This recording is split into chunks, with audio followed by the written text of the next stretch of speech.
Oh, baby, look at those cicadas. Look at those cicadas. Y'all hear? What is happening? You hear it? You can hear it? Yep, we I'm can hear not a it. professional, I swear. Wait, hang on. How many do I get in my shot? You can hear Get it. one. Just one? Yeah. Anyway. Well, I'm going to chew the cicada. You have to chew that. Oh, it's not a pill. I know you're lying. You cannot say just one. Wait a minute.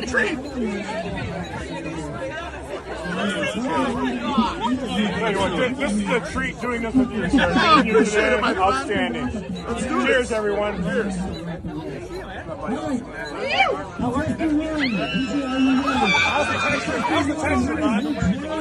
Why? Coming from a galaxy near you, this is Brothers in Booze. And here are your hosts, Greg Washington and Doug Ziegler.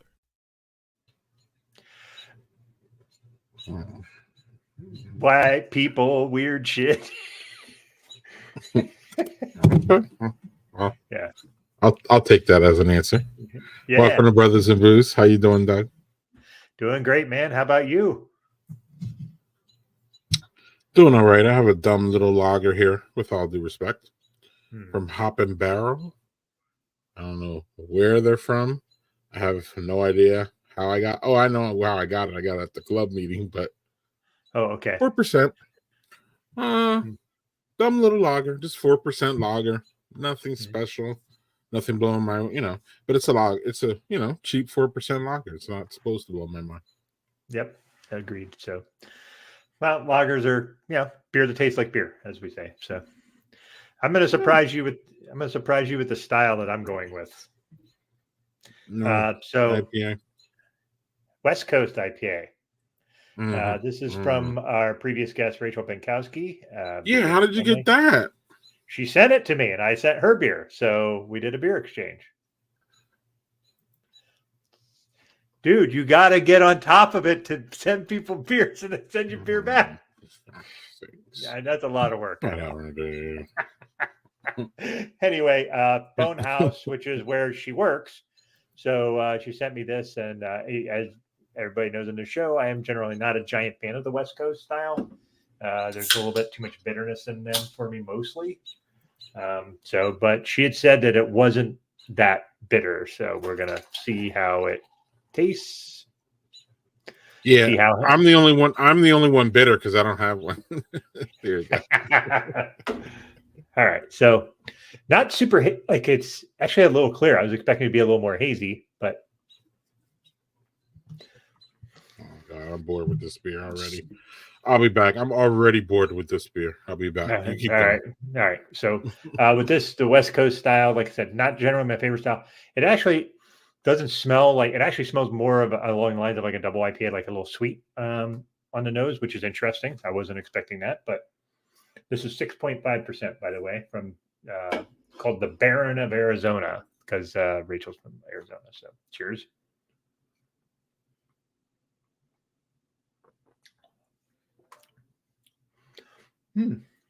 Yeah, that's actually really good. Like I said, I'm generally not a huge fan of this, like the super bitter West Coast IPAs, but this isn't.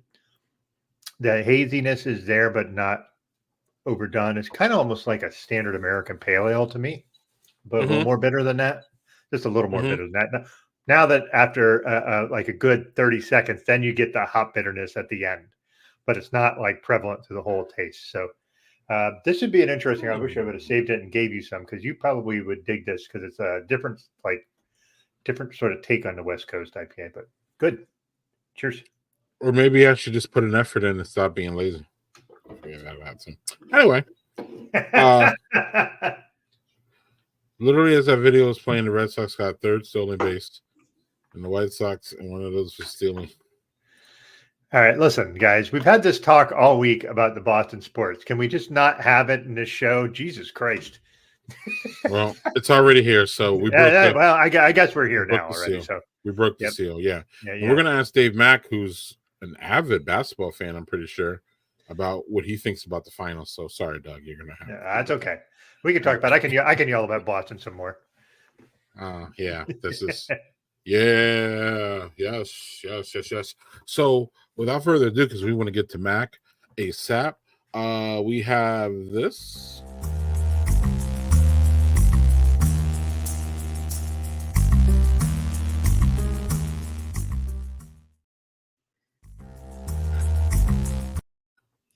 Vibing out. That again.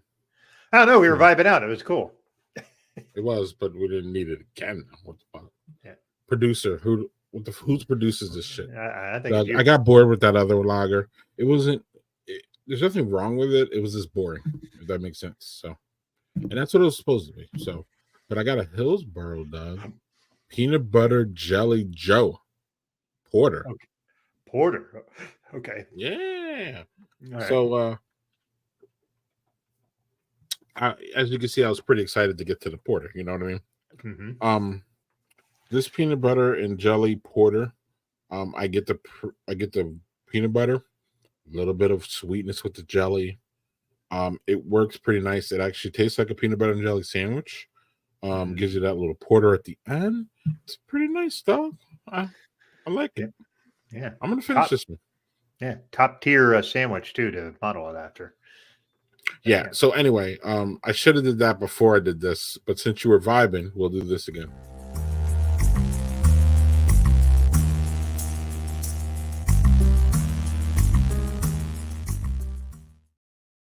Okay, so without further ado, our past guest news is from our friends Letting the Liquid Prevail, Doug. Libco. Nice. Yes, they got a new CEO, as you can see here. Michael is an entrepreneur with a background in financing and operations. He's a founder of a capital business collective, so he's got money for cannabis and alcohol industry. So he's all over the place. Obviously, it's a great thing that he loves to drink beer. Doug, his sports teams are everything Boston. No. Hey, you can't win them all. He chose the right people to work with, but yeah, his sports choices are questionable. Except for so I'm excited. Yeah, and I'm excited about this for Libco because they are obviously, as you're going to see right now, they're very busy. They got a lot of things going on. So at least someone could come in and look at their financials, keep them straight there while they worry about, letting the liquid prevail. And I think it's great. He will play a crucial role in guiding our financial decisions from budgeting to forecasting to managing to investments to funding our exciting new projects. So shout out to Libco for that. So then this is all from the newsletter, y'all. So I got the newsletter and it was packed this month.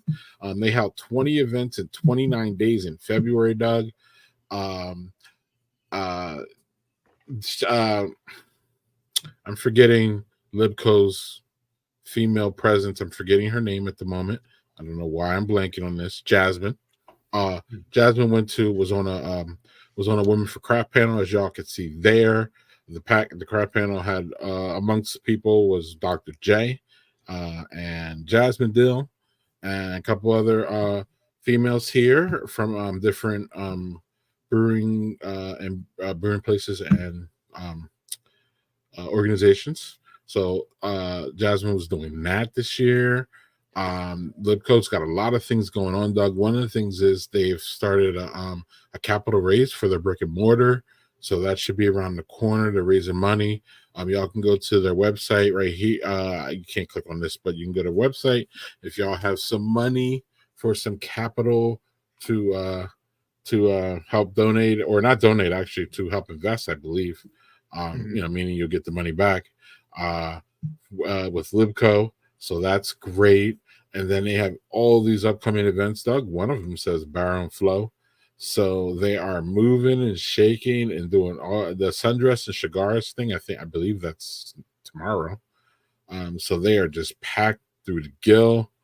And yeah, I'm just thrilled about Libco. I subscribe to their newsletter, y'all. So that's how I got all that information. It's in their newsletter, but you can find all that on their website. Good times going on with Libco. So that's great. We'll talk to Dave Mack about Libco here in a little bit. Also, on Monday, the Bruising Banter podcast takes over Angie's Being Black and Craft podcast. That's on Monday. As you see, you can find that on YouTube, Instagram. What's that thumbs up dumb thing? And I know what it is. Don't answer. Yeah. And the dumb thing, and the dumb thing under it. But so y'all can find Angie all those places. That should be a fun one. Angie told me there's something going on about Mad Dog 2020 during this episode. Oh boy. So I don't know what the hell they're trying to do with this, but it should be fun. So, all right. Cool. Let's get to this real quick because we have a quick update. We have to set the record straight, Doug.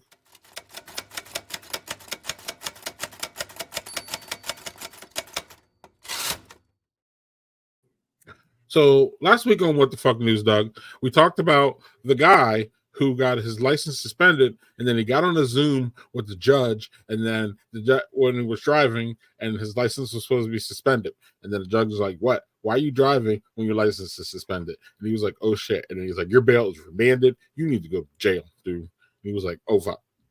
So I don't know if you've seen, Doug. Since then, it came out that there was a clerical error, and then that was all cleared up. Mm-hmm. And now it's since come out, Doug, that the judge is saying right here, literally right here, that the dude never had a license. So I am vastly confused on what the hell is going on. Me too. I didn't hear the thing about the judge. I did hear that there was like a clerical error. I'm like, oh well, that sucks. And that poor guy's like a meme. And maybe he didn't have a license. I don't know. Right. So now he never had a license. That's what the judge says. So not in Michigan where that happened or anywhere is where the judge said. So I don't know what to think of that whole thing. Yeah. I mean, it was pretty funny, Doug, but it wouldn't be funny if it was me. No, it would not be funny at all if it was you. It's funny when it's other people. Right. So there's that. So let's, before we get to Dave here real quick, let's see where we got. Do we have any comments, Doug, you want to show? We got a few. I think he was talking about your porter. You should be jelly about this one, JHG. See what I did, Doug? I'm so brilliant. Yeah, I'm on my second. Maybe not. I don't know. Doug and I have kind of. There's a few that. We're like, we got to get to the next one. Yeah. And Doug, I really want to show you I have 3 ready, and the 4th one is a gem. So I wanted to. So when the first one was blah, I was like, oh no, we're gonna just skip to Audible there. The right? 4th one I got lined up is Chef's Kiss. Anyway, what's going on? What else I want to get your opinion on that. You're the soccer guy. I'm not. Arsenal versus Tottenham. Okay. He's on the proper side of. He was. Yeah. Tottenham is. He's an Arsenal guy. The Libco's CFO is an Arsenal guy. I think he said on it. Oh, okay. So whatever. He's a Boston guy too, so whatever. Look, I just hope he does good by my peoples. That's it. Me too. I just want him to do good by my peoples. That's it. He could be a Boston fan. Look, here's Mr. JT. He does good by us, and he's a Boston fan. Yeah. Here's another one. This guy does good by us. He's a Boston fan, Doug. Yeah. Our guest next week, Aaron Gouveia, maybe not, but we'll deal with it. We'll deal with him. That's gonna be intolerable for me, but it'll be great. It'll be great. Great content. Yeah. Yes.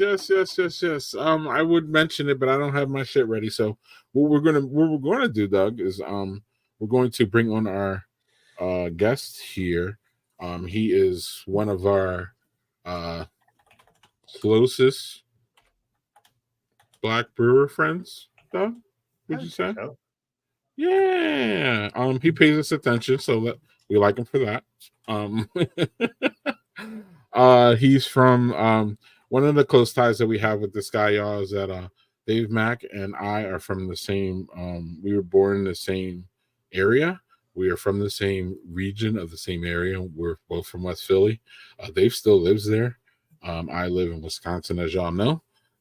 So Dave's, working on. We'll talk to him, but he's, building an empire out there. And of course, his sister, Latifah. We are friends with her, and she's fabulous to us. Mm-hmm. And they're both like family to us. So without further ado, we're going to bring on one of the best black brewers in this bitch, Dave Mack. What's up, Dave Mack? What's going on? Look at him. Look at Dave Mack. Hasn't aged a day. I mean, the hair is. I'm growing the hair. I'm trying to get myself. I don't know what that shit's like. I know. Look at that. Dave Mack hasn't aged a day. I don't see any gray yet. I got one. I got like one in my beard, but it looks like this when the light hits it, it just looks like the light just hit it a certain way. So it's just that one that nobody sees but me. So keep fighting them off. Your father, so like they creeping on you. They come. Listen, man. I try to stay stress free as possible. But what's that like? Dad of two, building a brewery. That is not a stress-free life. Dave, you got anything in the glass before we get to what's going on with you? In the glass, you know what I'm drinking? We just had pizza night at the house. So we had pizza from down north. It's a black-owned pizza spot here in Philly. It's in North Philly. And I have a blueberry lemonade. That's what I have. Oh, okay. Hey, that's refreshing shit. That's what I've been on. I've been drinking my water. Yesterday, I was drinking at Carbon Copy, and I had the Toasty. They had a collab with Two Locals, and I had the Toasty, which is a 10% porter. Oh, so when you come home, you should try that before it's gone. Two Locals, yeah, I gotta get me the Two Locals. What? Because they got their new brick and mortar. What's going on? What do you know about it? I've been there a few times. They got the brick and mortar. It's right there. You know what's crazy? It's remember where University City High School was? Yeah. It's right around there. Because University High School is no more. So it's like right in that area, right off of Market. So they're still in West Philly. Well, University City. It's still West Philly. It's on that borderline though. It's like right there. Yeah. So excellent. So everything's going good as far as you seen when you were there and all that. Oh, everything I seen was pretty dope. I know Rich, he was getting together on just like locking in on the equipment. But again, we're talking November. This is like November. Okay. So I'm pretty sure they're good. I've been seeing the beer circle around the city a little bit. So I'm happy for them. Yeah. Cool. Yeah. So what's the latest with Mack Brewing? What's going on? Oh man. A lot, I'm sure, right? Not so good. Not so good. So we had to postpone our Juneteenth event. There was a lot going on. It just wasn't going to be feasible for us to do it. It's a lot of personal things going on, and then preparing for Barrel and Flow. It just wasn't feasible. But this is just a pause. We are coming back stronger next year, and we have about 2 more events we want to add to our repertoire for that. And we're just going back to the drawing board of exactly how we want to execute getting our brick and mortar. So it's just going back. Had to take a step back. It has been a bit daunting mentally, just thinking like the momentum and the trajectory that you had, and then when you gotta like when you gotta like take a step back and just reevaluate the approach, it can be mentally draining sometimes. But we're good. We are in a good place, and yeah. we're good. Awesome. Like sometimes you do have to take a step back in the process. Sometimes it's not just a straight path, right? So, hey, and like you said, if you're just taking a step back, if stuff wasn't working and you knew you wouldn't be up to the standard you wanted it to, then it makes sense to just kind of take a step back and get yourself organized. And we're just it's and again, opportunities have been there as far as getting the brick and mortar. Opportunities have been there as far as the leasing is concerned. okay. And it's no secret that is not a route that I would like to take. And case in point, it doesn't matter what platform you're on. You can see on Facebook Marketplace breweries selling off their equipment because they're shutting down, and no one is asking the questions why. And I think a lot of times I can't discuss anyone's business plan because I don't know what they got planned. But I don't see success happening without owning the place, because it's not for me and our company. This isn't something that I'm trying to build to sell. I know a lot of breweries are coming into the space where they have great ideas and they want to get it out and they want to go. And then the next thing they want to do is sell to the big conglomerates. That's not really what I'm looking for. I'm looking to build a legacy. My legacy is to make sure that, my children grow up and their children's children see something that the family has built and will stand the test of time and put out some dope beer.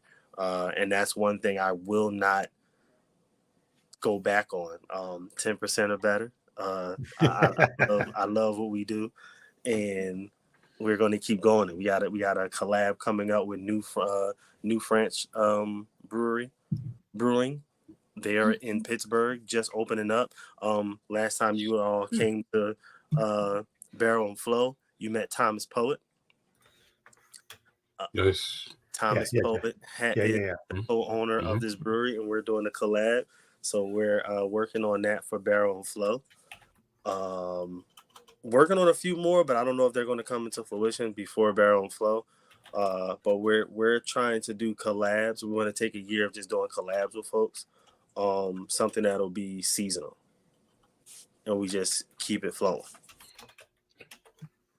Yeah, we just talked to our friend, and her, April Dove, from the community a couple weeks ago, right, Doug? Yeah. And she was talking about how she's trying to find her way to Dave, and there's a little bit of recalibrating that she wants to do, taking a step back, making sure that her business model, which she, y'all trying to do y'all brewing beer, but y'all trying to do two different things, I believe. And then I think that a lot of this is, Dave, is, is, you mentioned it, man. It's a lot of it is forced. A lot of y'all having to take a step back and look at it is because of the way that the whole industry is looking. When y'all both jumped in, y'all are, at this point, you're seasoned vet, Dave. You've been here, you've been running around, you've been running a while, but when you started running, this situation and the environment is completely different.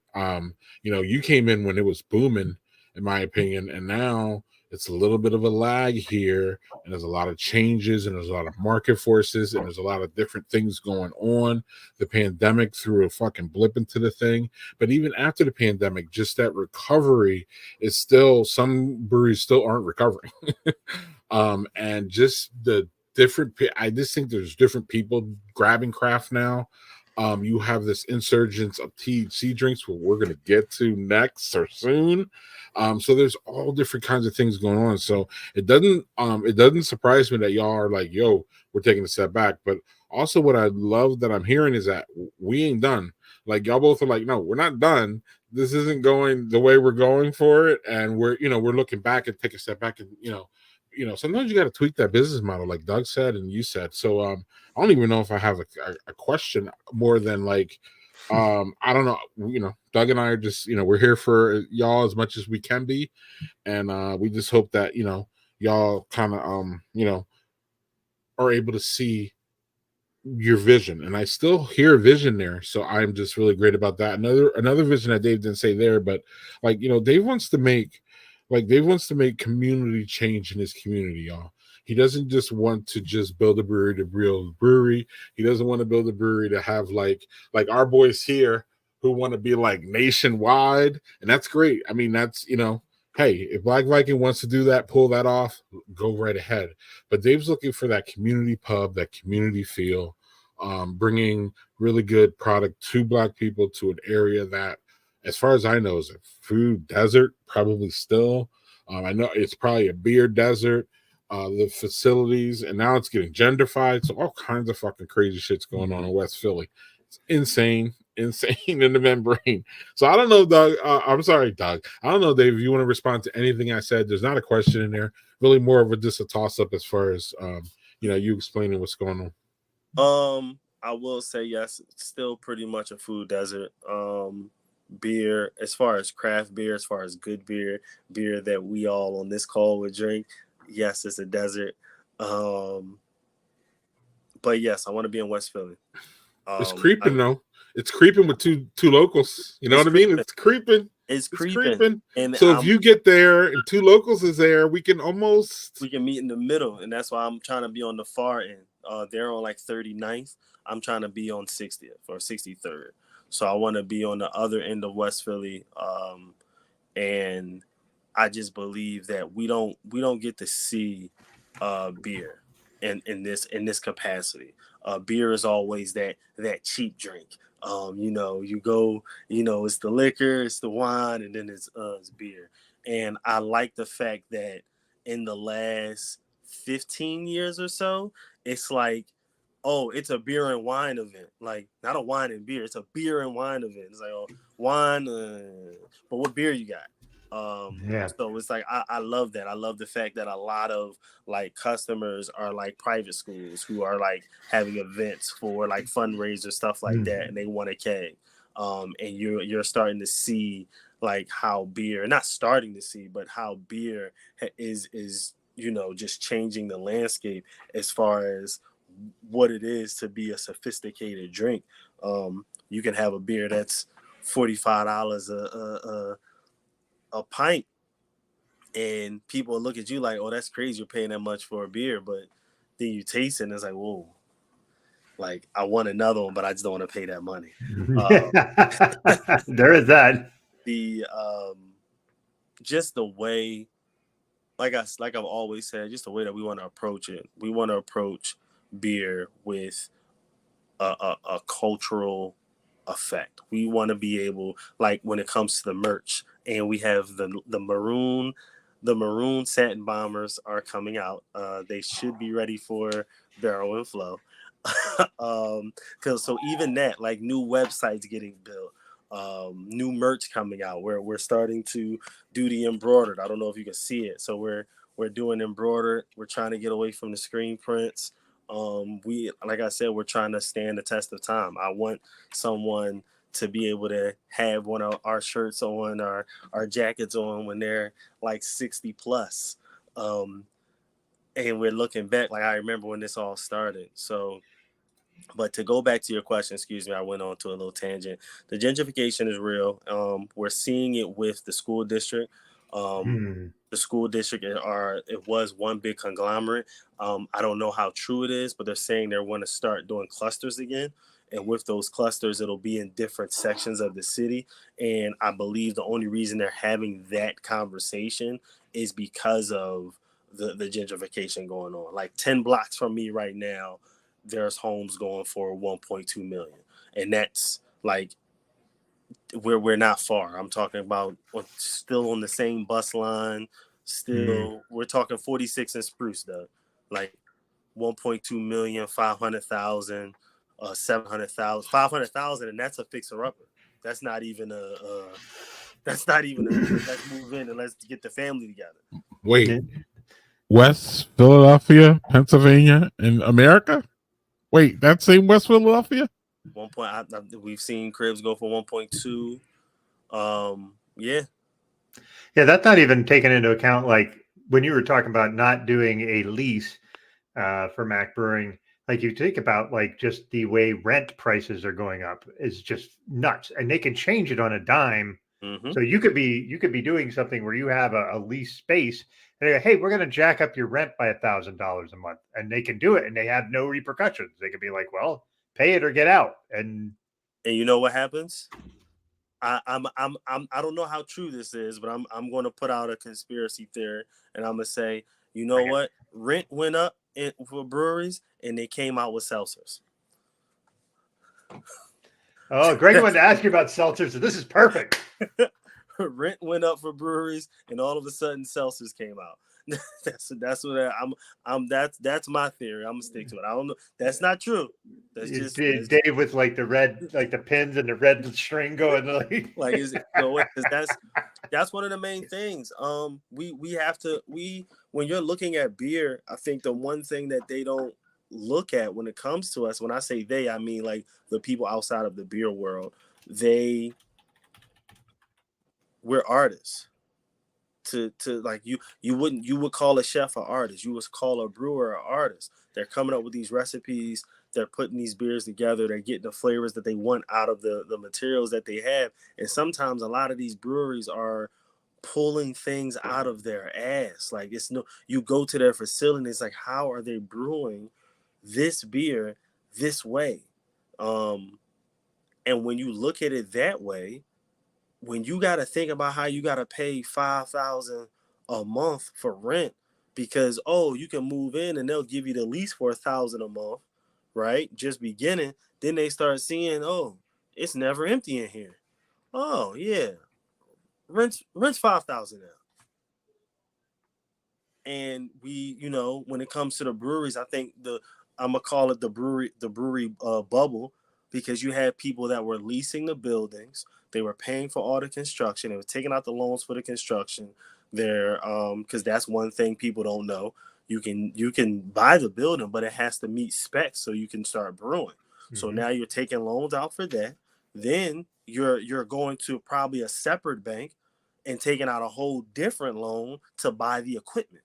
So now you're starting behind the 8 ball. You're starting $2-3 million in debt, trying to come up, but you're leasing the building. So now you're hoping that you can churn a profit, but now the lease goes up. Now you're selling your equipment, or excuse me, you're not. The bank is selling your equipment pennies on the dollar because you can't make the payments. Yeah. And now we have another brewery bites the dust. Yeah. I'm going to open a second beer. Then I got to comment on that bit. So this one is one that I found, and I was kind of surprised I found it. Was a Schlafly, which is out of St. Louis. I, for some reason, thought they were out of Cleveland. Double Bean Blonde. So this is a coffee and chocolate blonde ale. So I've had blonde coffee blondes before, never a coffee and chocolate blonde ale. So we're going to see how this is. No, we didn't have coffee in ours. That was the year we did it with a human robot. Yeah. And that was excellent, by the way. I remember that was excellent. Yeah. Mm-hmm. So as usual, I do the heavy pour. So coffee and chocolate. Usual. Yeah. It's a coffee and chocolate there, heavy on the nose, which is. I don't know, Doug. I don't know. So that's really good. Really good. Okay. That's a really good combo. The coffee and the chocolate really work well together. I don't know, that first facial expression. I'm like, hold up, is it that bad? Then the problem is I make the facial expression because I get it all over my mustache, and that drives me nuts when I drink it. So I'm like getting all the. So I'm like, oh Lord. Yeah. So, Lord. But the chocolate adds a nice still sweetness with the bitterness of the coffee, and the blonde is, it's good. It's a good solid beer. I mean, it's 6.3%, so not like high on the ABV scale, but really good, solid. Even though it's a coffee and chocolate beer, it's like super drinkable even in like the warm times, because of the blonde ale part. But yeah, and then now I completely forgot what I was going to ask you. So awesome. Yo, Latifah Mack in the house. Yeah, Latifah. And by the way, I didn't know your sister was a really good basketball player. Yeah. She was dope. She was super dope. She was a track. Y'all never told us that shit. Player, yeah. The first ever all these to score 1,000 points.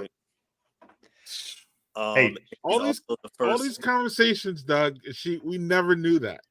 no, That she and comes out on was it Facebook or something? She's like, I think this Instagram. happened, and I was like, oh shit. Yeah. True story about basketball for me is I missed scoring 1,000 points in high school by 48 points. Damn, Doug. I didn't know that.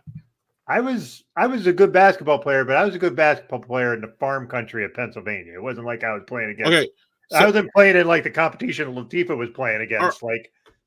Okay. So, but Doug, what were you? Were you point guard? What were you? Forward? What were you? I was a shooting guard. You have to understand. I was 6 foot tall, Okay. and where I was, that was tall. Like Okay. the tall kids that we had were the most uncoordinated dudes you'd ever seen. So you see like these 6'5" guys that are like, and they're farmers, so they're just massive. They have just no finesse and no. So, where did those 950 points come from, Doug? Were you 3-point shooter, or were you a driver, or what was your heat map? I was largely a 3-point shooter until my senior year. My junior year, I averaged about 18 points a game, and then my coach said to me, next year they're not going to let you do that. You're going to have to learn how to drive, and I was not very good at driving, so I learned how to do that and learned how to dribble. And then when I went to college, I realized I'm really short compared to all these fucking people, so I guess I got transferred over to a point guard at that point. So yeah, but yeah, Latifah, man, I just didn't know that, and yeah, awesome. Yeah, she's a basketball player. I played ball, but I never focused on it that much. I was an outside kid. Let me ride my bike around the city for a while. But y'all both got those, respectfully, y'all both got those basketball player builds. Y'all both tall, y'all both skinny, y'all both muscles. So y'all could, I could see it working, Doug. My son, that's the one. My son, he is at age 8. He is basketball, hockey. We're still waiting for baseball. Hockey. Yes, he plays. Yes. That's Greg's jam right there, baby. Love it. Love hearing black people dominate and playing hockey. I love it. Yeah. Because when we do play, we're fucking good. I don't know if we're really good when we do, but we just don't. And I think there's a lot about, there's a lot of exposure there. It's also expensive as shit. Like, well, that's the exposure part. The equipment's so expensive. Sometimes it makes it prohibitive for people who might not have the means to do it, So yeah, that's my point about exposure. It's in West Philly, where he plays. So it's dope. This is his first year, so he was still like learning. He was learning how to skate. That didn't last long. They moved him up to the learning how to play. So once he was getting the play together, so it's something that he's going to stick with. He's probably going to go to summer camp for it. He's dope, man. My son, now when it comes to sports, my son watches all of them. That's his thing. He's the sports fanatic. Yeah, my 17-year-old is pretty good at basketball. He's not great, but and he just, the problem is like there's like a lot of politics with the kids in the school that he goes to, that he knew he wasn't going to get playing time, even though he's fucking 6'5" and can dunk from a standstill and can shoot threes. And the most unusual shooting thing is he shoots threes left-handed and shoots everything inside the 3-point right-handed. And I just have never seen that before. It's like, it's almost like Ben Simmons, but he better. changes it, but better. I'm a lefty. I'm a natural lefty. Yeah. My son is right-handed, and I want him to just practice on the left. If my son at the age of 8 starts perfecting his left hand, I'm pretty sure he's going to have the height, but he loves the dribble.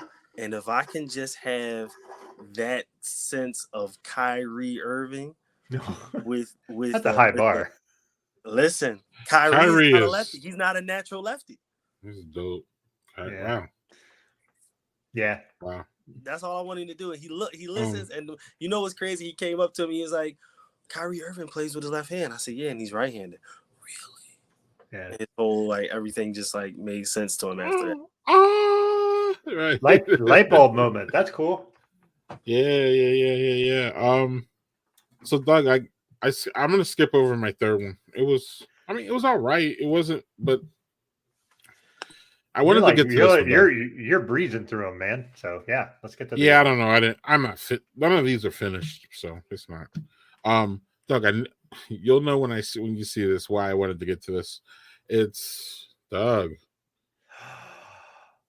Oh, is it which one? Is it the triple mash? S'mores. Oh, the s'mores. Oh. Yes. Have you ever had dragon's milk, Dave? Please tell me you've had dragon's milk. I've had dragon milk before, yes. The s'mores one. And it's not my favorite one, Doug, as you know. I've told a story about this, how my family liked it more than me. This one's really, really good. I mean, they're all good. So it's not, it's just like a scale. Yeah, s'mores. A lot of marshmallow, and some chocolate, Doug. I actually gave Jessica Jones one of these yesterday, Doug, and she laughed at me because she's like, "You're giving me a marshmallow beer?" I was like, "Yeah, I'm giving you a fucking dragon's milk," and only you, Jessica Jones. She didn't complain. It wasn't a complaint, but she was like a little weird, because Jessica Jones is the organic, whatever you want to call her. Anyway. Fantastic, Doug. This is great. What I like about this one too, Doug, I like drinking it right when it's cold and then tasting it as it warms up, like any stout. Yeah. But I like this one cold though. Some people don't like the stouts cold. Love this one when it's cold. So, Dave, if you have one or you transition out of your lemonade, let us know. And if not, we'll just keep rolling. No, I don't have one. I'm on daddy duty today. Oh, okay. I'm surprised nobody came downstairs yet. Okay. We've seen your drinking prowess before on this stream, so we don't really have to. Y'all can just look up the replays. Yeah, I still remember when you drank that braggot on the show, and you were like, "This is great," and then you're like, "Okay, Dave's drunk. This is great. Let's keep going." Yeah, that was fun. That was a good time. Good time. So one of the. Or go, Dave, go. No. I was about to say, I've seen times that drinking beer, like that's the part about beer drinking. Like it's a natural thing, right? You're used to drinking your beer, and you're used to just drinking. And then I had a bottle of rum that my friend mixed, and there was a fifth of rum. And I was drinking it like I was drinking beer because it's a very smooth rum. It's oh man, it was a wild night. This was pandemic era. Yeah, everybody was kind of in that mode, right? Pandemic era, and then it was like back to back interviews on Instagram, stuff like that. And it's like, oh, let me get a beer. Oh, let me get another one. And then you look up and it's like, oh, I drunk 12. Just sitting there. Yeah. Rum is one of those. Go ahead, Greg. Sorry. No, Doug. You go. I was just going to say rum is a liquor that I have to steer clear of because I have no sense of when to stop with rum. I just don't have it. I don't go, all right, I'm good. I'm right there. I'm great. I don't need, no, I plow right past it with rum. That's the bad And then you wake up the next morning like, oh, I should have stopped. So now we got a professional brewer here, Doug. I have to ask about this. I have to. I mean, did you see this, Dave? Do you know what's going on here? Do you care? What's your opinion? I see this. What is happening? I'm not a professional, I swear. Wait, hang on. How many do I get in my shot? You get one. So, are you going to be offering anything like that in the near future? Absolutely not. Absolutely. Like, I'm trying to, like, the question that crosses my mind when I see stuff like that, who invented this shit? Who came up and said, you know what, I'm going to catch some cicadas and I'm gonna just drench them in some liquor and then I'm going to take the shot and I'm going to eat the cicada too? It is, it seems very much, I said to Greg at the beginning, it's very much like a white people kind of thing. Like, throw some fucking bugs in it. That'd be great. No, it will not. No, it won't. I don't want, like, that is it, like, is the bug like drenched in like a B12 vitamin to keep the hangover or something? I'm sure. Well, I'm gonna chew the cicada. You have to chew that. Oh, I know you're lying. You cannot say just one. Wait a minute.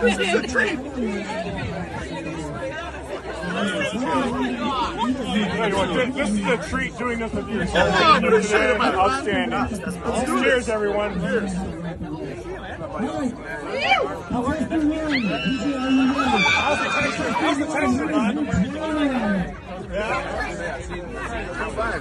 Not bad. It's fucking bad. That's not good. Don't give me that not bad nonsense. Holy shit. It reminds me of when you have tequila and there's like, wow, you're going to eat the fucking worm at the bottom? No, I'm not going to eat that shit. No, Wait, you why don't are you eat doing that? worm. Don't eat that worm. Worm probably get you drunker. It's been sitting in there all day, but that shit. No, I did it, and that shit fucked me up for 2 days. I'm not even joking. Not even joking. I'm not going to try. Doug, it. stop laughing. Damn it. I'm not. I'm going to laugh at you for that. But no, you're not. If I'm not sick and throwing up, like if I get drunk enough and remember, like, oh, I ate a bug, I might throw up then. Like it's foul. When I see people in this country that do shit like that, I don't want to eat at your house.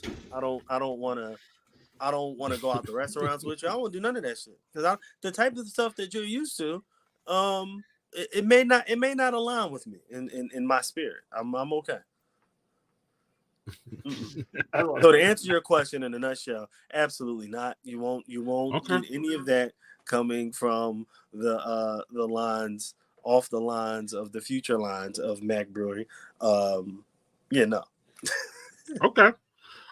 Did you want to say anything about Libco while we were here? Talked about in past guest news.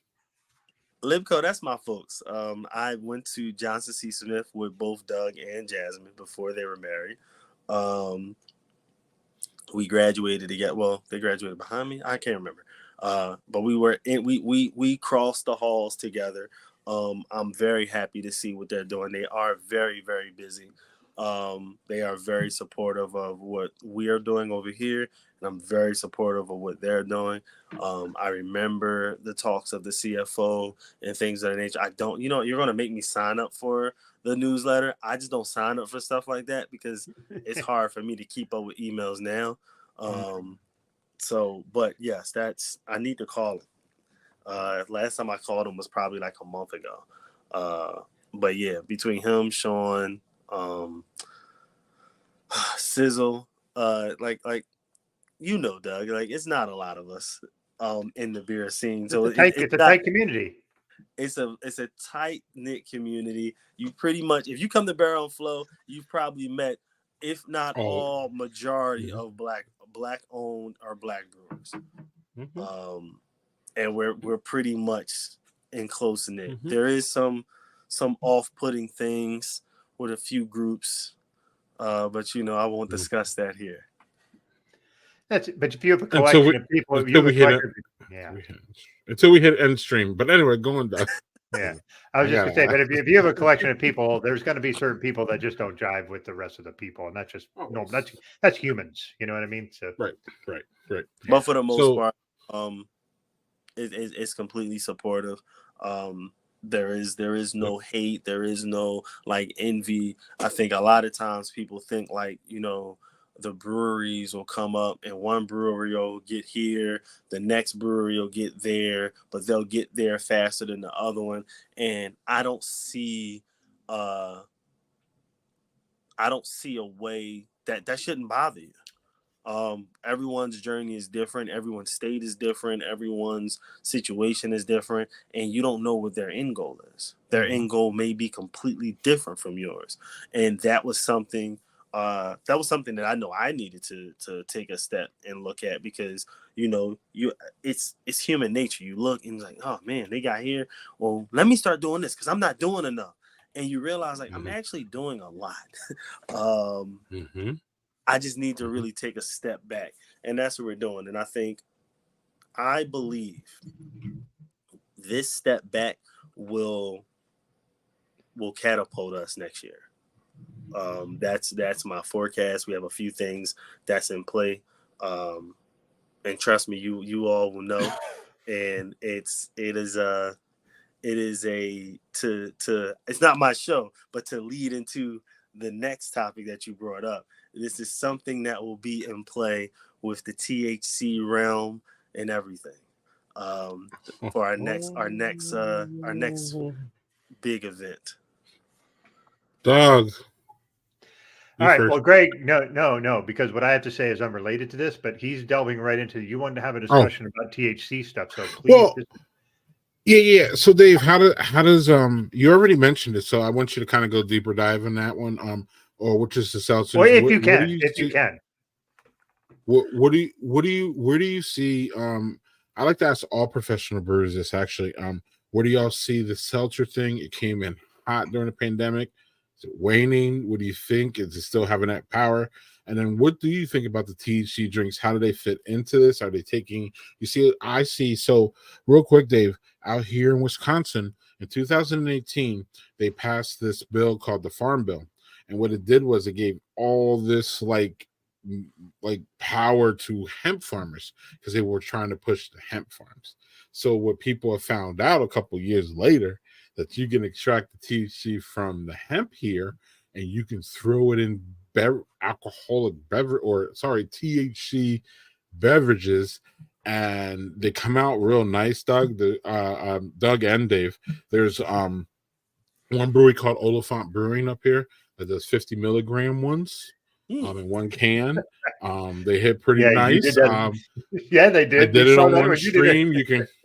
You can go back and see. I forget what stream it was, but I drank a whole one. And show. I was like, yeah, it's nice. It's nice. So so you see breweries taking advantage of this and the seltzers. So yeah, Dave, where are you at? And I don't want to push you because I didn't know that anything was going on with the THC. So if you don't want to talk about that specifically, you can just speak on what do you think of, like, how does these THC fit in with the breweries, and is it taking away from y'all? Is it adding to y'all? Where are you at with all that, please? I don't think it's taking anything away from us because I think they're hand in hand.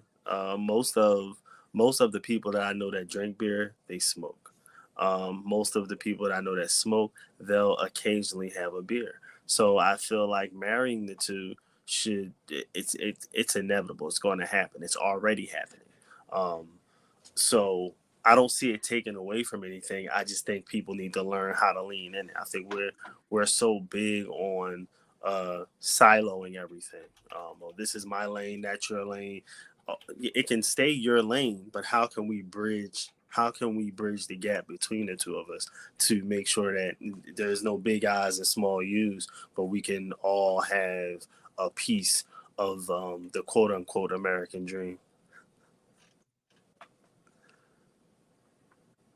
You're muted. No, okay. Yeah. No, it's cool. No. I have now. I'm not the biggest smoker in the world. So me either. Me drinking 50 milliliters or 50 grams of milliliters. I messed that up. Don't do that. That will clearly. I'm very skeptical when I do have a THC beverage. I'm very skeptical because I don't know how it's going to affect me and how long it's going to last.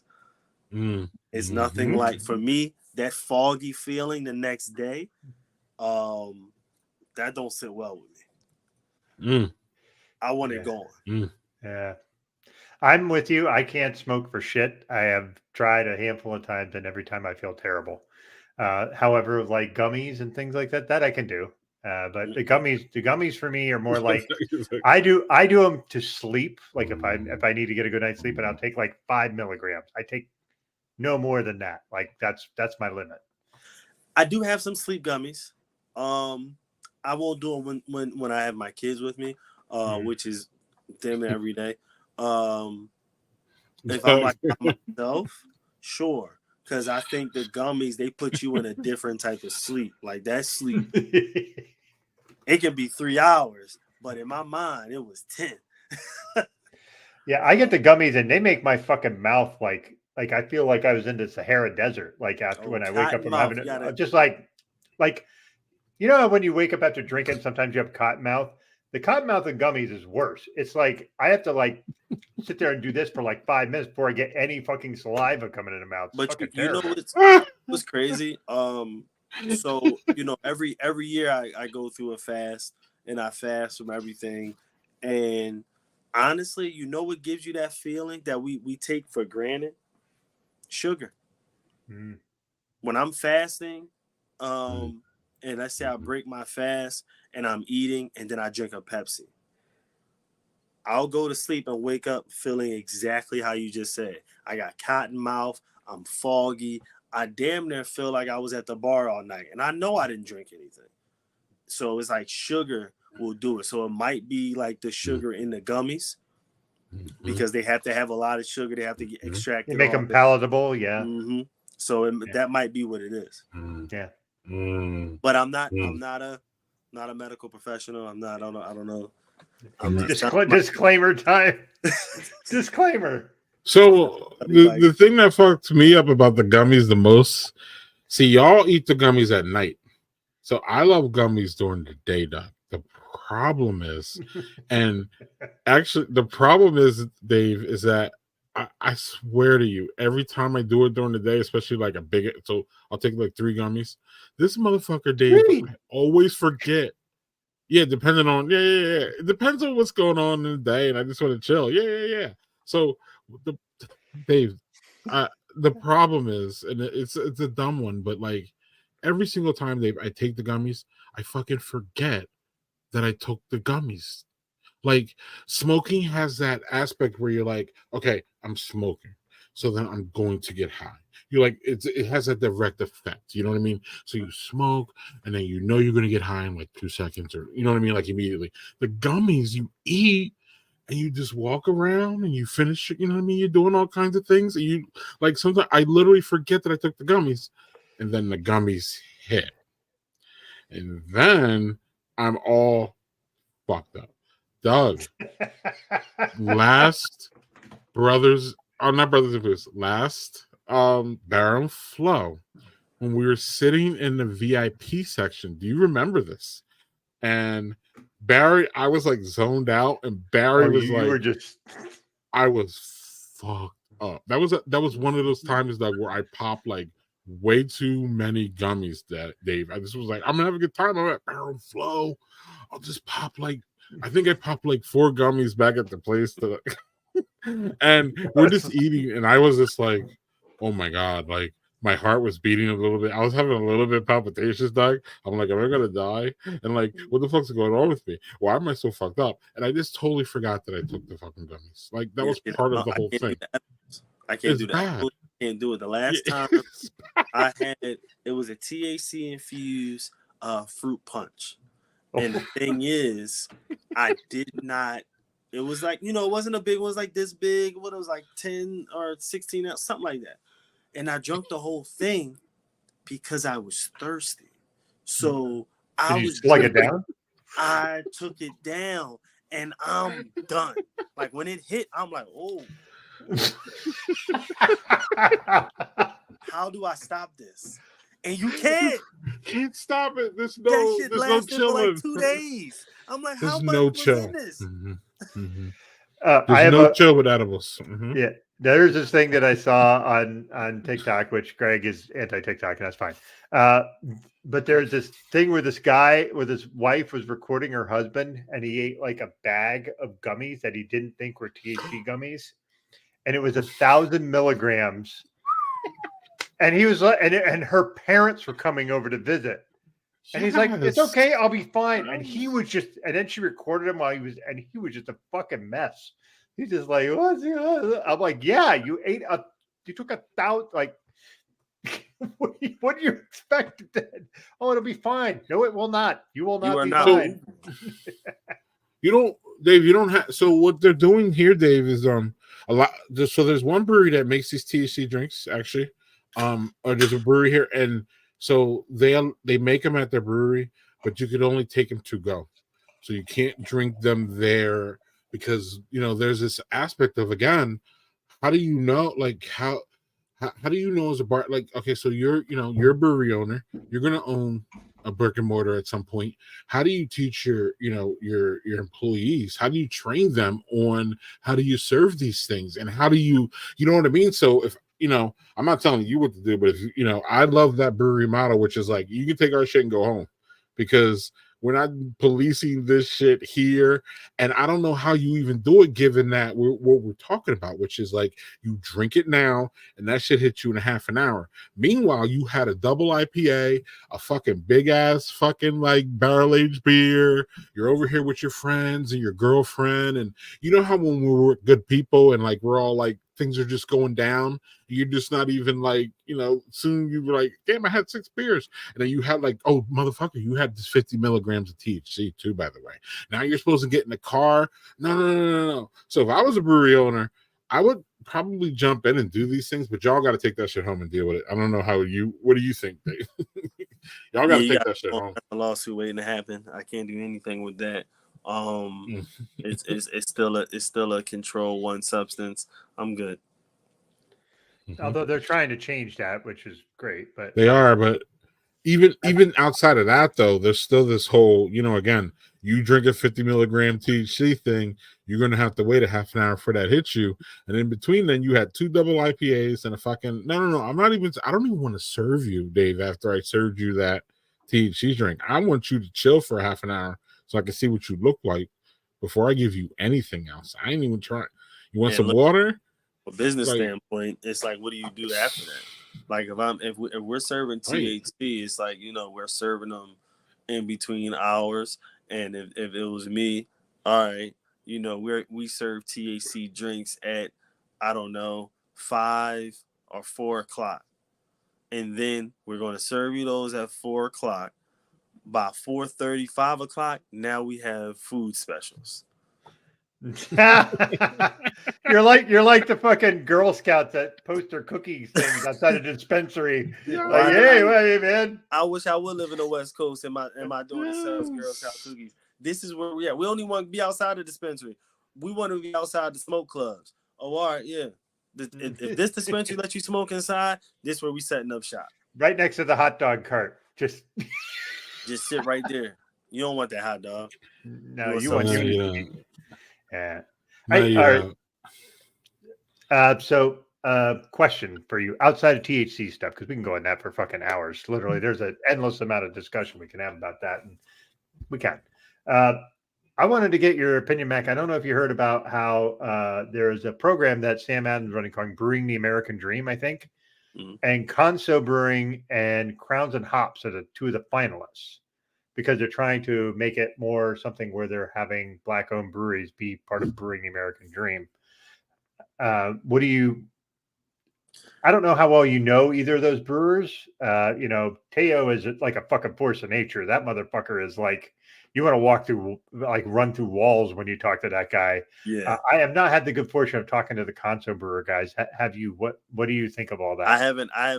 If I have, it's slipping my mind now. I probably had drinks when I was doing it. I do know Crowns and Hops, T.O. Benny. I've seen it. I haven't really looked deep into it, the Sam Adams program. So I can't really like put my 2 cents on it. I know like the bare minimum about it. But I haven't like really done my research. You're going to keep me from sleeping tonight, because I'm going to go. No, don't do the whole rabbit hole. It'll be fine. Just do a quick search, just so you're satisfied. You don't have to do the whole ADHD rabbit hole thing that my wife does, where she's like, all right, now I have to research every aspect of that. It's hard not to, though. Like once I see it, once I know, I feel like I have to know it all. But I hope if it's everything that you say it is, I hope it's holding true to it. I just think that we have to start spreading that love around, though. That's my only thing when it comes to like the Black breweries and the Black brewers. Like we know there's others, but we're not getting that same reaction from everyone. Of course, from you all, we get that interaction from you all, but outside of that, we don't really get that same. Yeah, the people with the money is what he's saying, Doug. And we got it. We're poor, so we're fine. Yeah.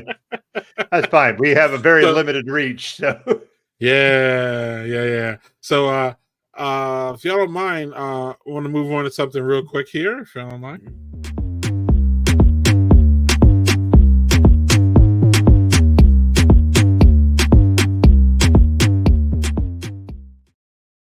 So I'm just listening to that song. That's fucking great. So one thing y'all probably don't know about our friend Dave Mack here is that Dave Mack went to college not for brewing beer, y'all. Dave Mack went to college for music. So one of the things that I don't know if we've really discussed a lot of music with Dave Mack, so we're going to take this opportunity right fucking now to do that shit. So without further ado, y'all, this is I believe it's Black American History Month. It's June, among other months, Pride Month, and all kinds of other things going on this June. But so it's Black American History Month. And I had told Dave to bring some Black American people that musicians that he wanted to talk about. So I will start, y'all, just because I'll show you the format, and maybe y'all can either follow my format or just go with the flow. But I would like to talk about one of my favorite musicians ever. Actually, is the Brothers Johnson. They are a funk and R&B band. They were a funk and R&B band. The 3 singles top of the charts were "I'll Be Good to You," which is I can't remember that one. That was sampled by Foxy Brown. Okay, I remember that. Okay, now I do. "Strawberry Letter," I think everybody knows, and then everybody knows "Stomp." And "Gonna Stomp all night in the neighborhood." Yeah, we're gonna get we're gonna get tagged for that. But I just love them. But on my next panel here, y'all, here are my deep cuts for them. So if y'all want to check them out, Ain't We Funkin' Now? Great song. Mr. Cool is a fucking really, really funky song, y'all. If y'all like funk, that song is all funk. It's fucking amazing. And Tomorrow is just a pretty ass song. Y'all will know Tomorrow if y'all heard it. It's a pretty song. And what I mean by pretty, I mean it just invokes. I wish unfortunately, because of copyright, Doug and I aren't that rich that we could just be paying for this shit. I wish I could play Tomorrow for you because I'm pretty sure y'all have heard it, but it has like is it a harmonica or is it a keyboard? It's just a really pretty song. These guys are great. I don't think that the Brothers Johnson gets enough like pub, or to me they were kind of lost in that late 70s early 80s funk push where there was just the Funkadelic and George Clinton and James Brown was wrapping up, and it was just a whole bunch of people, early 70s or late 70s, early 80s, y'all. That's Michael Jackson all day long, Jackson 5, I mean, it's just so many good artists, and everybody loves the 80s music, you know what I mean? So these guys didn't get enough that, but I still play them hard, and y'all should check them out too. Also, I also put the This Is Brothers Johnson. If y'all on Spotify, that's a great playlist for them. So Brothers Johnson, y'all, I literally still listen to them to this day. Love them. I'm a funk guy. I love funk. That's one of my favorite eras and genres of music. And funk clearly has a big ass effect on today's hip hop and rap. You hear it all through it all the time, even to this moment. So shout out to the Brothers Johnson, y'all. Love them, love them, love them. Dave, would you like to go next, or who wants to go next? Man, well, it's crazy that we're talking about this because me and Tifa just came back from the Roots picnic. Weekend. Sakes. Man, jealous. So who was there and what was going on, Dave? Oh man, we got to see Redman, Method Man. They brought out Common. They brought out Black Thought. They brought out Freeway. Bree Stevens, an up and coming rapper, R&B singer here in Philly. Of course, Jill Scott was there. Tierra Whack, Nas. Who else? Lil Wayne, Smino, Wale, Backyard Band with A. Marie and Scarface. And that's just to name a few. So, but to talk about just Black music, yes, music is my thing. My children listens to we might listen to the Commodores, Zoom. That's like a main thing for us. We listen to I can't listen to a lot of the stuff that I listen to. So a lot of the stuff we do listen to is funk because a lot of it isn't too wild. You know, when we get to Curtis Mayfield, I gotta skip when I got them in the car with me. Oh yeah, Andre 3000 was there, but he was definitely playing the flute. I was wondering if he was going to play the new album. That would be great. So I think don't hate on the flute. Don't hate on the flute. I'm not hating on the flute. I think the flute was dope. My thing was I was extremely high. So sitting there listening to the flute, I really started feeling like, oh, this is some Pied Piper shit. He's trying to lead me somewhere. I'm going to another stage. And that's what I did. If I wasn't that high, I probably would have heard the whole set. But I was, and it didn't. And I remember walking, and this is the God honest truth. I'm walking. It's just me. I'm walking out, and I'm going down the aisle, and a guy grabs my arm. I shit you not, grabs my arm and says, "Don't leave yet. It's a vibe." And he goes just like this. And I said, "I'm definitely fucking leaving." Like, I gotta go. Too much for me. Too much for me. But listen, it looked like he was just like, it's a vibe. He really went like that. Like, it was broad daylight. And I said, you got to be high just to tell me some shit like that.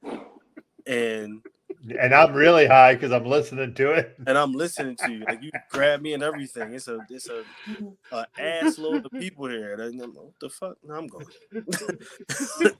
And then people ask me, "Oh, how did you like?" I'm going, "Yeah, I'm good." Who's coming up next? And I love Andre 3000. I truly do. I listened to that. I listened to that album, front, back, side. I listened to that album. But I like that. I need to go back actually. Influence though. Yeah. Excellent.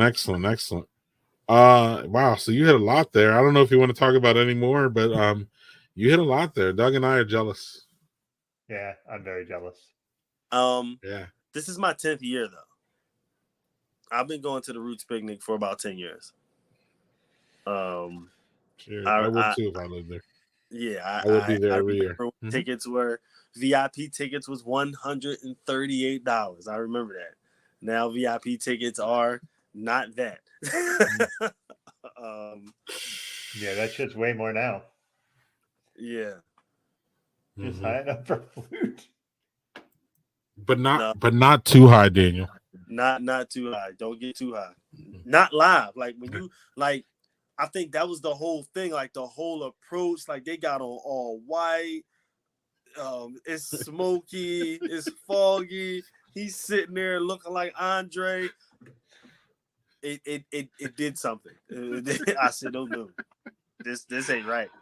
I feel like is Jim Jones gonna come out the back? Like what the fuck? It sounds like a good time. David Copperfield time. Yeah, like, see, Doug.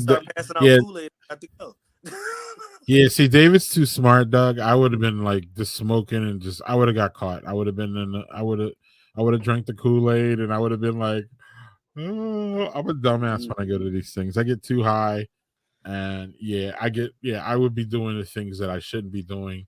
That Dave was like, no, I got to get out. I would be like, yeah, Dave, where you going? Dave, stay. They'd be like, let's go get a beer. No, give me water. Lots of water.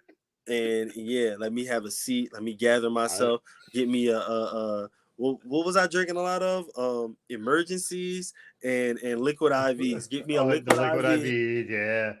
Put two of them in this bottle. Something ain't right. I don't like this. Doug, what do you got for Black History? All right, so Black American History Month. Black American Music History Month. Okay. So I'm going to give you one. I am a house music junkie from way back in the day. This is the godfather of house, Frankie Knuckles. Baby Wants to Ride was the first house song I ever heard. He did that live at the warehouse in Chicago. He was from Chicago. He died in 2014 from complications from diabetes, but they have a whole foundation to help with different things with that.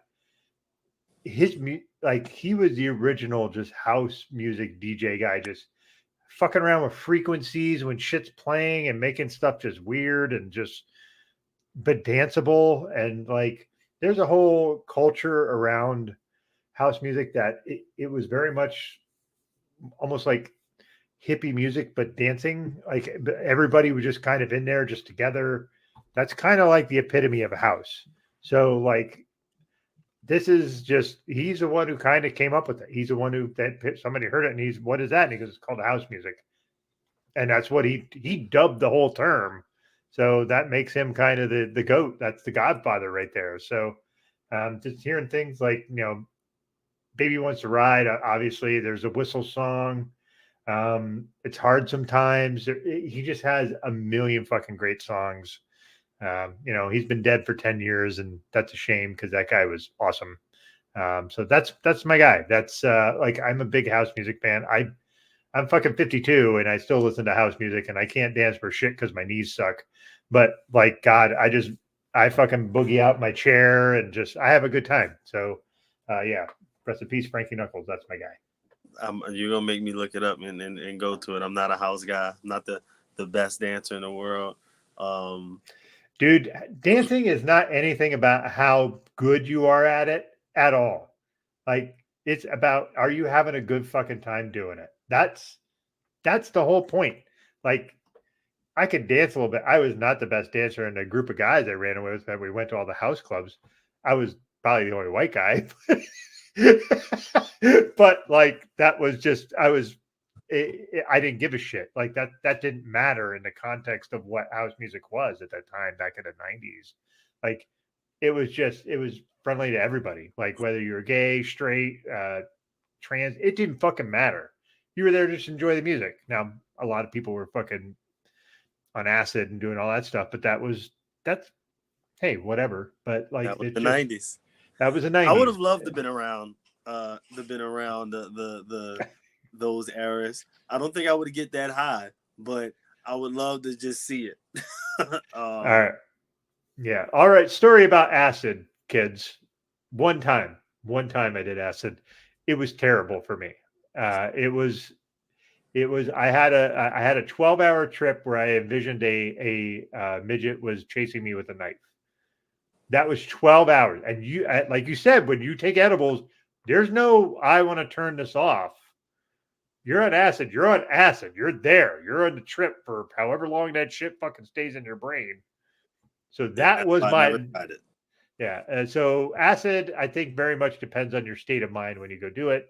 Some people say that about shrooms. I've had shrooms a few times. Shrooms is not like that for me. Shrooms is just very much, that is very much you take it and you are just, there's a weird at peace that you have with it where you're just kind of, everything kind of jives and you're just there. Like I had a conversation with a bonfire one time when I was on shrooms. Like it's just really fucked up, but great. So yeah, I am terrified to try because I'm not the best. Like I'm the type of person, like even with THC, I'll take a hit.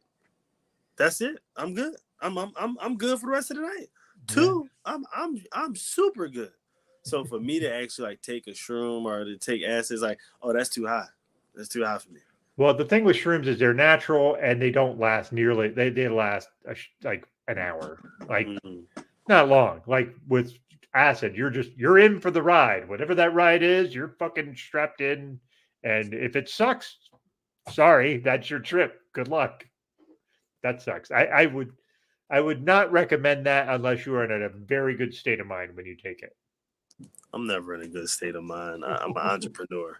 The state of mind is fucked. You know how wild you have to be mentally to say, you know what, I'm gonna start my own business and then I'm gonna sell beer. I start my business where I have to have a lot of capital, but I'm just going to sell beer. Yeah, I get it, dude. I get it. I commend you for doing that. I am not that gutsy.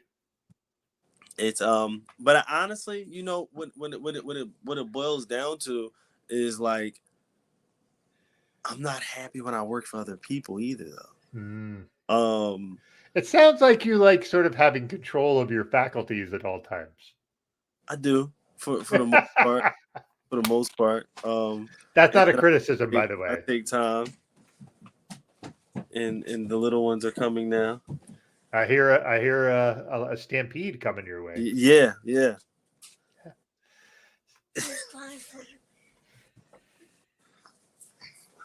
What's up, little man? You say hi. This is we have to get Dakota's hair done tomorrow. And hey, man, you got to get it done like this.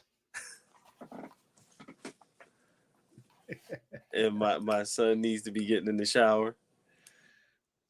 I want to go in the shower. Yeah, please do. Thank you. Yeah. And she's been crying for me. I heard her, but you know, Big Brother had her for a while. Oh, okay. So now she's sitting here. So now everything's fine now. Just okay. So you can see what I'm doing. So I apologize. I was assuming male there, so that's fine. Oh no. Sorry about that. The hair. Uh-huh. The hair will do it. The hair. Yeah. Look at that. Yeah. Welcome, Dakota. Yeah, Doug. Yes, I know, Latifah. I apologize. I'm an idiot. Oh, shout out to Queen, who has her own little one now.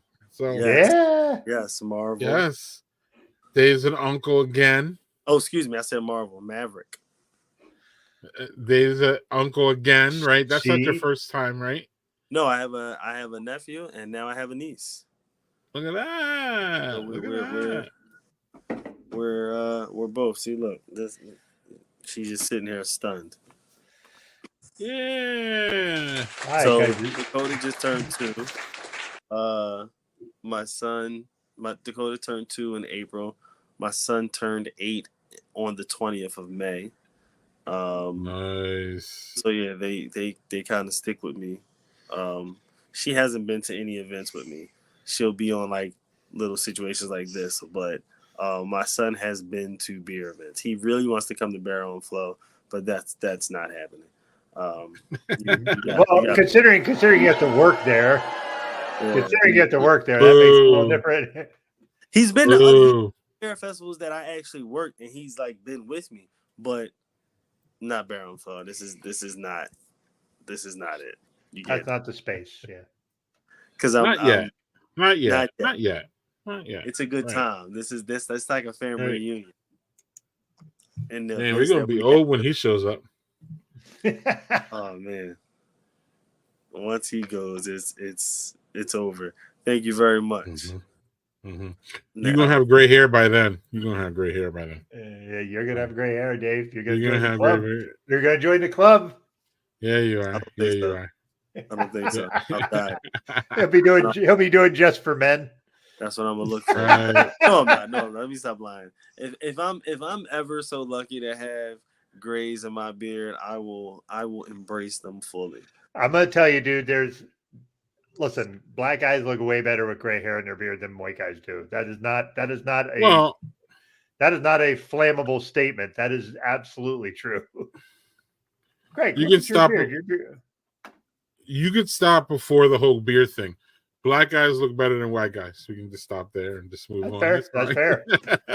As he saying, that's fine. That's black, fine. Whatever. Black doesn't crack, or black don't crack, and we do. No. I don't know. So I've seen some cracks. So they, yeah, me too. I'll just go. We weren't supposed to say that, Dave. We're supposed to just let them go with that shit. Anyway, Dave, you're a basketball fan and head. I know that. Obviously, we talked about playing. Do you have any comments on this? Ugh. I mean, I love Doug. Did you hear? He's like, I mean, I can't see this at like Boston. Come on, man. Y'all didn't switch up the whole lineup in less than a year. Mhm. Like Maverick, y'all did the same thing, but I think Dallas is going to take this. Oh, Wow. Okay. I think Dallas is going to take it. That's just my opinion. It may not be the popular one. I haven't really kept up with all of the series, but Wait, I'm so wait, you think or you want? There's two different things. I think. Oh, okay. Okay. All right. All What right. I would want the Sixers, but who knows when the next time that happens. Well, you got to just trust the process and move on with your life. Well, the Celtics have a process, and not only was it the coach, it was the team, and now they back. Oh, jeez, stop. Fucking Boston fans. All right, I have a question. All right, so question quick about the Sixers. What do you want to see them do? Embiid's 30 or 31 at this point, Mm-hmm. and he can't stay healthy. He got to go. You want to trade him while he has value. Listen, this is what I'm saying. This is how far I'm gonna go back. They're giving Embiid more time to get it together than they ever gave Theo Ratliff after taking them to the championship and losing at the last stage. Y'all got rid of him the following season. Yeah, Theo Ratliff was kind of like this he's a nice player, but he didn't like, the problem is Embiid has this personality that kind of people seem to really love. I don't. And doesn't mean that I dislike him. I just think that the guy can't stay healthy. Like, he's a phenomenal fucking player when he's healthy. But if he plays a whole game, by the end of the game, he looks like somebody ran him over with a car. Like, dude, you need to step up the stamina. What do you do? What are you doing on the off season? Yeah. So I mean, I don't know. Like, I think it's time for them to like really pick it up. But I'm from Philly, man. We are terrible. We're terrible fans. If you're not delivering, you got to go. Get rid of them. We'll take someone from the Knicks. We'll take someone from Boston. We'll take someone from anywhere, long as you go. Mm-hmm. And when you come, until you mess up, you're one of us. Yeah, I heard some rumors about Donovan Mitchell going to Philly, and I think that would be awful. And the reason is because you have Tyrese Maxey, who I fucking love. And how do you make those guys coexist? Like, they both need the ball in their hand. Like, I just think that like it's the same thing with the Eagles. The teams, it's like it goes one by one. The Phillies got it together, and then they dismantled everything. The Eagles got it together, then they dismantled everything, then they got it together, and now they're trying to dismantle everything again. The Sixers, it's like it's not working. I don't know what it is. It's just not. It's the process. That's what they say when the money's short and they just don't know where to put it. So yeah, I'll go Doug, and then I'm gonna change the subject. They're worried about putting the stadium downtown instead of worrying about getting the infrastructure of the team together.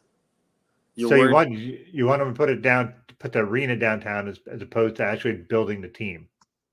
They're trying to put the arena downtown. Oh, okay. I thought you were saying that. Sorry. They're trying to put the Sixers arena where the gallery was.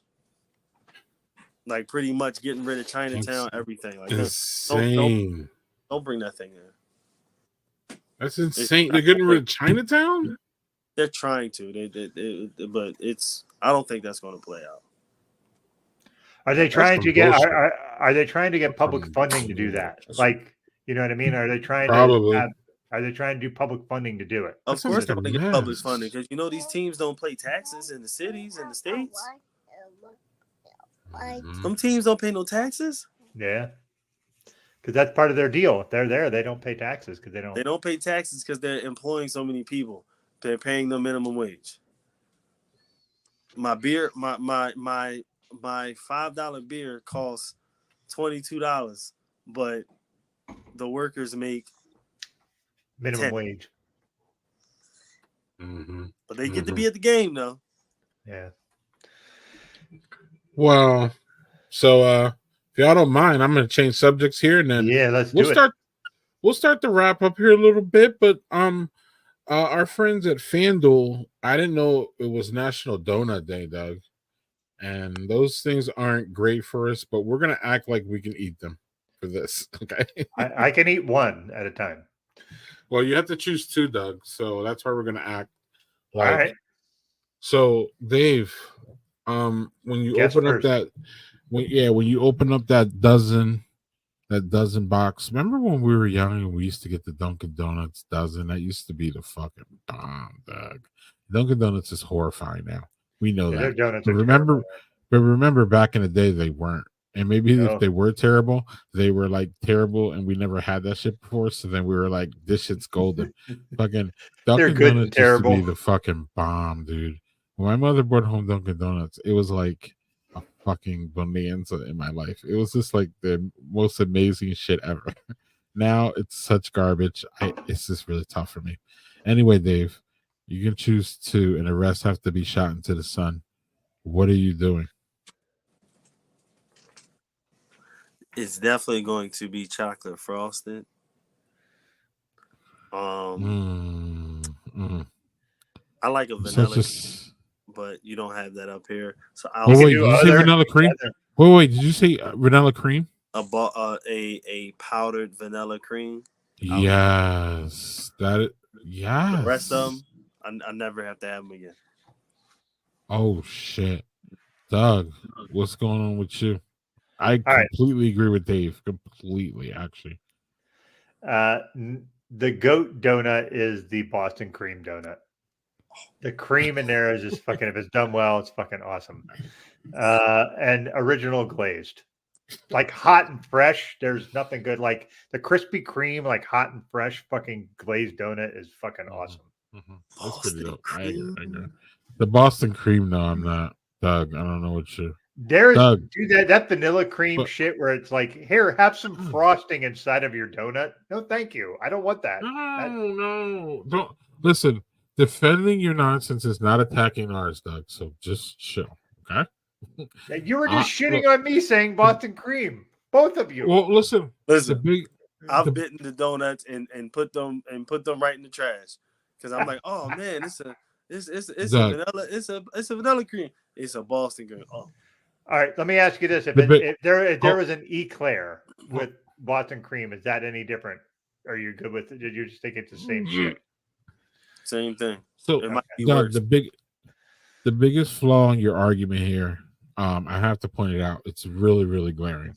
You sat up here like Stephen A. Smith says, right, JC.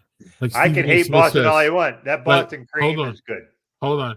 So, like Stephen A. says, you sat up here and trashed Boston for weeks on end. And then JC, he wants to be like, oh, my favorite is the Boston cream. Doug, respectfully, you should be disqualified from ever saying Boston in a positive manner in your whole life after all the shit that we hear. Okay. I do have a question, though. I think you should be disqualified for ever saying anything nice. Because even when you do say something nice, I think it's suspect because I don't know what the hell is going on with you for saying anything nice about Boston. You don't even like Cheers, Doug, right? Is that true? So like that's a dumb fucking show. Just like watch your mouth, Doug. Watch your mouth, Doug. Where everyone knows their name. Yeah, Doug. Watch your mouth. There's a kid present. But is Boston cream, is that really like a donut for Boston though? Like if I go somewhere, it's like if I go to Boston and go to a donut shop, it's like out of everything, you're always gonna have Boston cream. I don't think that's a Boston thing. I just think they just named that for whatever reason. It's kind of like it's kind of like deep dish peaches in Chicago, huh? Maybe. No, we're gonna which is pie, but that's a different beast of an argument. I don't want any parts of it. No, you don't want any part of that argument because I get yelled at for that, and it's pretty funny. But yeah. So, okay. So, can y'all hear me? Yeah, y'all can hear me. Yep. All right. So, the donut, the Boston cream donut, is inspired by the Boston cream pie, which in turn was created by Chef M. Saison at the Boston Parker House Hotel. So there you go. Okay. So it's all about Boston. Right. And So, that's Doug's take is Boston has done nullified. right. Doug's take is nullified. Hey, it's the exception that proves the rule. Boston sucks except for the Boston cream donut. No, it all sucks, Doug. That's where you're wrong. Right, Dave.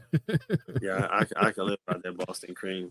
I remember when they used to go to Dunkin' Donuts right there on Cobb Street when they were still making them fresh over there, and they accidentally gave me a Boston cream instead of the vanilla cream.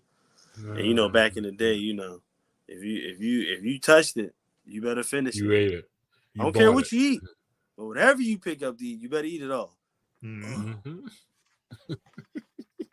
That was me picking up the fucking cream donut that you guys are talking about. I was like, my God, my teeth are going to fall out of my fucking mouth. They're so fucking sweet. I'm like, but they did it.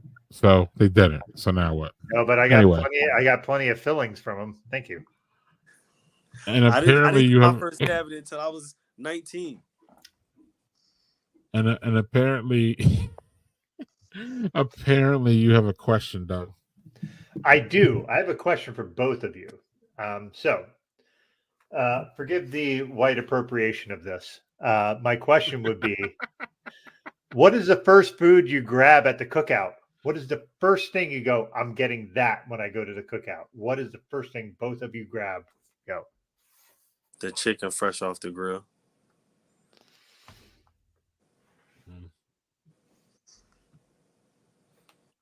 If it's a cookout and it's hot dogs and hamburgers, it ain't a cookout. That's a white cookout. That's a kid's birthday party. Yeah. What is this? It must be a 5-year-old. With raisins and a potato salad, Doug? No, I don't.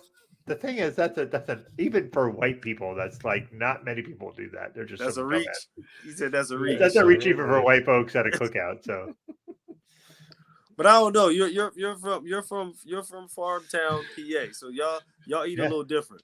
That's fair. I'm talking for you. Like when I go, I am looking for I want burgers because I fucking love burgers. I can't eat a lot of them anymore, but I fucking love burgers. Now, if we're talking, a homemade it is burgers.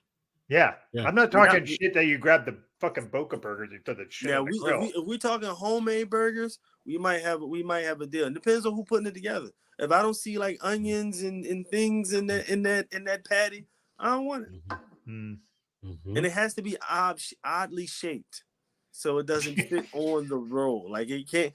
I don't want to see these perfectly round handmade burgers. These things should be like completely oblong. They should be sickled. Yeah.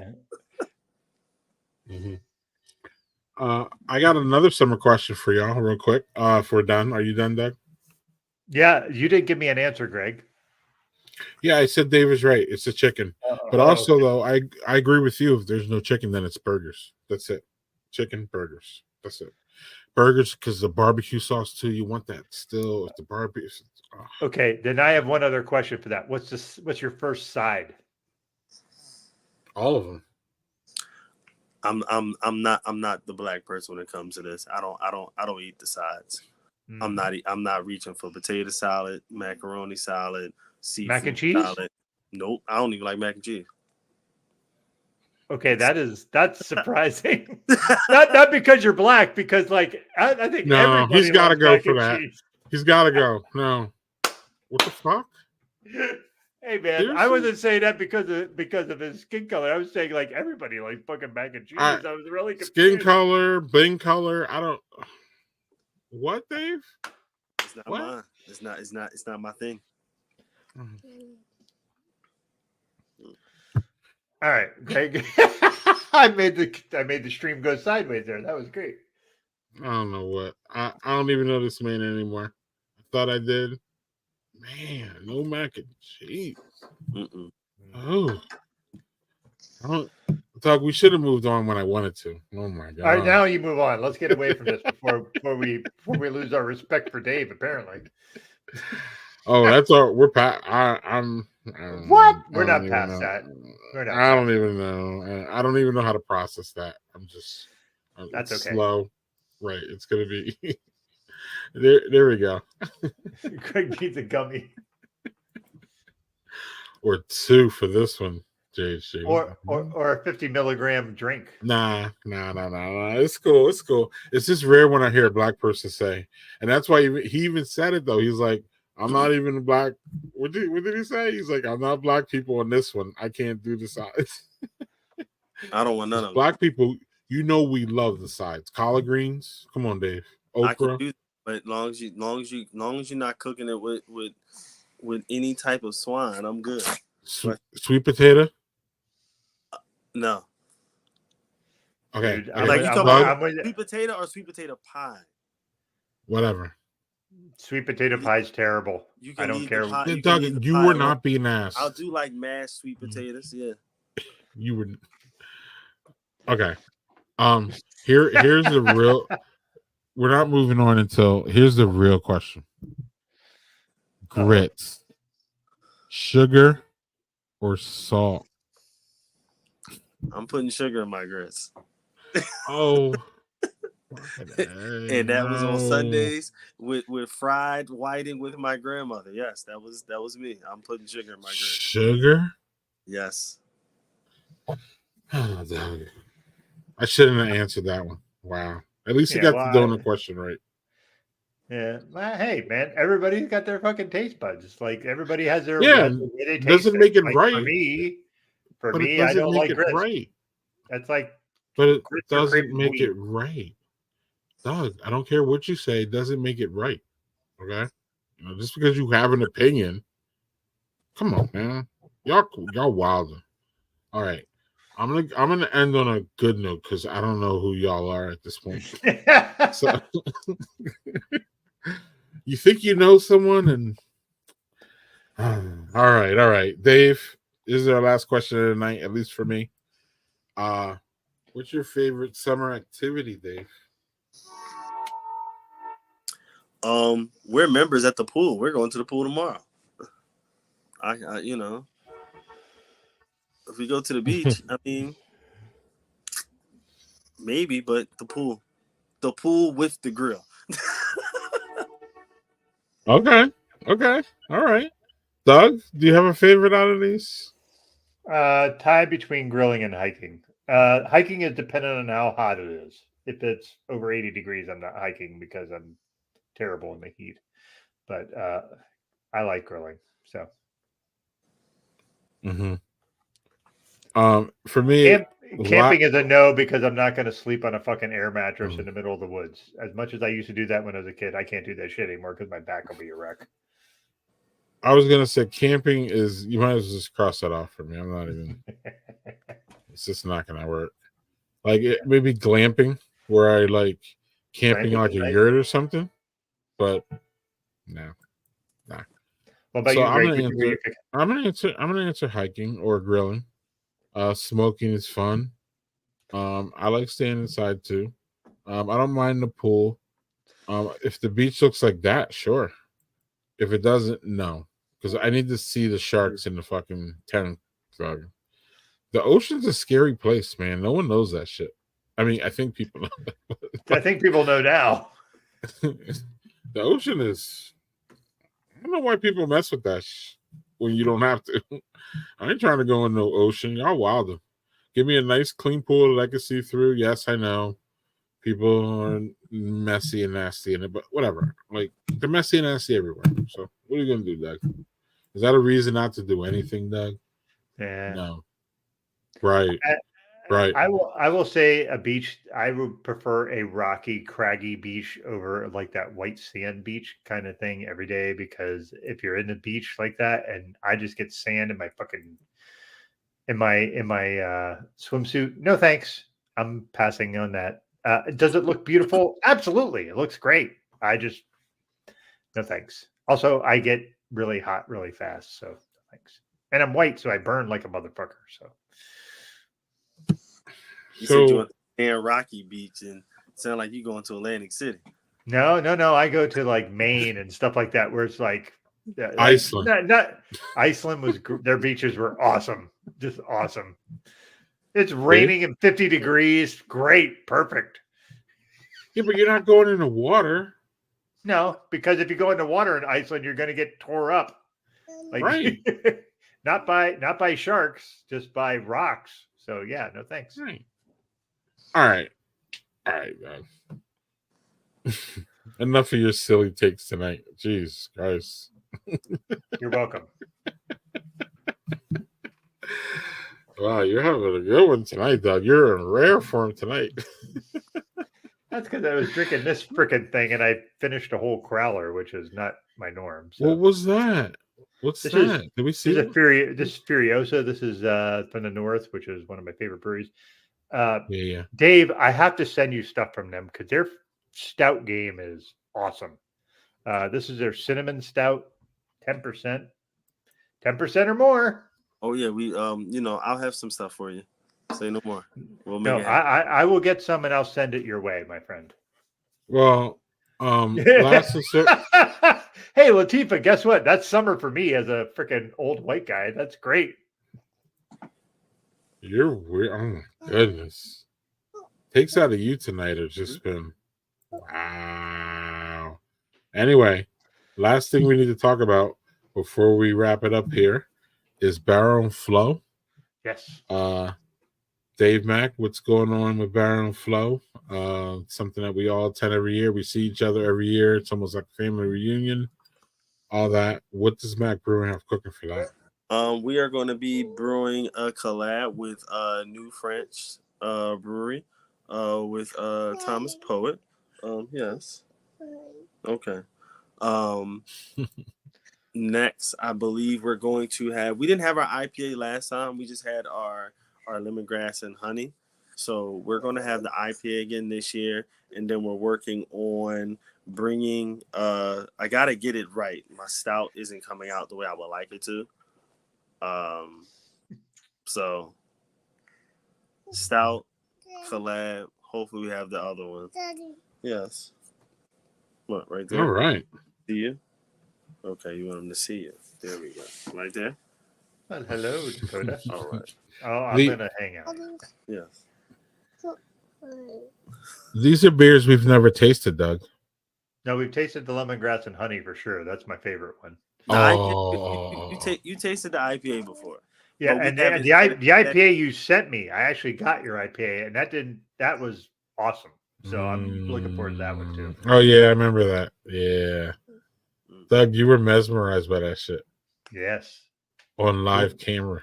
Well, the lemongrass and honey one was the one that I was just like floored by live. So right, 14%. Yeah, doesn't drink like 14. That drinks like 5. Just for the record, that thing is delicious, and it doesn't drink like it's the ABV it is. So, and it'll get you every time. Yes, it does. Look at that! Look at that! It's a fury. All right, so that's one of the next times anybody will be able to get Mack Brewing's beer, right? Yes. And then there you go, y'all. We will be there this year. Aww.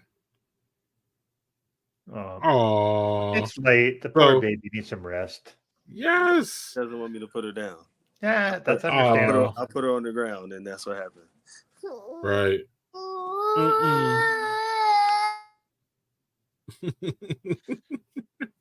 Man, I will tell you, I have kids that are old, and I just look at that and I'm like, that's great for you. That is not something I'm happy I'm doing anymore. Sometimes I miss it though, dog. Sometimes I miss it, but not ever enough. I do not. Does I that do make not. sense? Sometimes. This is what we go through. We'll go through a time where it's like I'll pick her up from daycare and it's like, I want mommy, and then it's like, oh, now you just want me. No more. Mm-hmm. Can't put her down. Yep, Mm-hmm. that happens. But I'm okay with this because I know in a few years or so, she won't want to be around me at all. So I'll just take it all in. Yep. So, Dave, any parting words while we can get them in here? Thank you once again for having us. Thank you for inviting, my guests as well. Yeah. I look forward to seeing you all very, very soon. Juneteenth will be bigger and better. We'll have another staple event that we're working on, new website, new merch will be at Barrel and Flow first before we launch it on the site. So the new satin jackets, the embroidered t-shirts, they will be available at Barrel and Flow first before we launch it on the website. And, all the handles, the Instagram, Mack Brewing Co. The website is under construction, but we're getting there. Yep. Let's go. That's awesome. All right, Dave. We'll see you soon. And by soon, it's what, 6 weeks or something now? Yeah. Something like that. We're getting down there, dog. We're getting there. We're getting there. We're getting there close. That's I can't gonna be wait. great. Good times. Good times. Well, thanks, Dave, again. We'll see you at Barrel and Flow, and we'll talk then. And yeah, cheers, man. Nice to have you always. We'll talk next year. We do it every year, so we'll talk to you next year, right before Juneteenth, and we'll see what you got going on. Cool. So that is great. Thanks, Dave. Thank you. All right, man. Take care. All right. So, Doug, I have one announcement, and we'll get out of here. My one announcement is that I am helping Giant Jones put on a Juneteenth event here in Madison, Wisconsin at Giant Jones Brewery on Tuesday, June 18th. They don't open on Tuesdays, so they're opening just to do this event. So shout out to them for that. That'll be fun. We'll have 4 to 5 vendors, and we'll have Divine Barbecue as the food cart. And hopefully this goes well, and we'll continue to do them. So I'm pretty happy for that. So look for that. We don't have a flyer. I'll have one next week. Yep. But yeah, I like working with the ladies at Giant Jones. They're kick-ass. They're great. And obviously the beer is, well, we know. So any parting things? Oh, yeah, that. Beer review. Yeah.